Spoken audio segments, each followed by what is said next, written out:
Hi guys. Visa వచ్చేసిన తర్వాత ఏం చేయాలి అంటే మీరు ఫ్లైట్ టికెట్ అయితే బుక్ చేసుకోవాలి.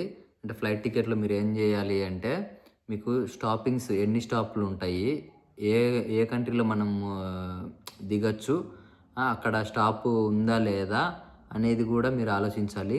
ఎంత ప్రైస్ ఉంది, మనకు ఎంత లగేజ్ ఇస్తన్నారు, ఎంత లగేజ్ తీసుకోవచ్చు, ఇవన్నీ క్యాలిక్యులేట్ చేసుకొని మీరు లగేజ్ అనేది షాపింగ్ అయితే చేయాలన్నమాట. వేరే కంట్రీకి వెళ్ళిన తర్వాత ఆ ఇమ్మిగ్రేషన్ ఆఫీస్‌లలో ఇంటర్వ్యూ కూడా ఉంటది. ఒకవేళ చెప్పలేమనమాట. ఇంటర్వ్యూ ఉంటది అంటే ఏ కంట్రీకి వెళ్తున్నావు, ఎక్కడ కాలేజీ అకామిడేషన్ ఉందా లేదా అని బేసిక్ క్వెషన్సే ఉంటాయన్నమాట. అది మీరు సింపుల్‌గా ఇచ్చేయొచ్చు. ఏం టెన్షన్ తీసుకోకుండా మీరు మొత్తం క్లారిటీతో అయితే ఉండండి. ఇలా ఉంటది ప్యాటర్న్ అని చెప్పేసి. మీరైతే మెంటల్‌గా ఫిక్స్ అవ్వండి. ఇంటర్వ్యూ ఉంటది అని చెప్పేసి. ఇంటర్వ్యూ లేకపోతే ఓకే, బెస్టే. ఇంటర్వ్యూ ఉంటే ఇలా ఉంటది అనేది ఫిక్స్ అవ్వండి. ఇంటర్వ్యూ అంటే మీరు ముందు అడ్మిషన్ ఇంటర్వ్యూకి ఎలా అయితే ఇచ్చారో ఇక్కడ కూడా సేమ్ అలానే. ఇక్కడ ఎలా అంటే 2, 3 మినిట్స్ కంటే ఎక్కువ ఉండదు. సింపుల్ అనమాట. ఒక స్టాంప్ ఏస్తారు, వెళ్ళిపోతారు. ఇప్పుడు స్టాంపింగ్ కూడా జరగట్లేదు.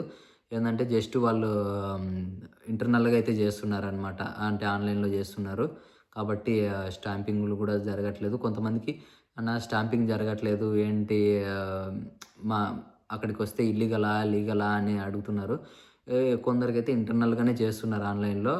ఏమి ఇబ్బంది లేదు. స్టాంపింగ్ ఏసినా ఏయకపోయినా ఏం పర్లేదు. ఇప్పుడైతే వచ్చేయొచ్చు. మేము వచ్చిన టైంలో అయితే మాకు ఖచ్చితంగా స్టాంప్ అయితే ఉండాలి. సో, అది గైస్. మీకు ఇంకా ఏమైనా డౌట్లు ఉంటే నన్ను అడగొచ్చు. అది మీరైతే ఫిక్స్ అవ్వండి.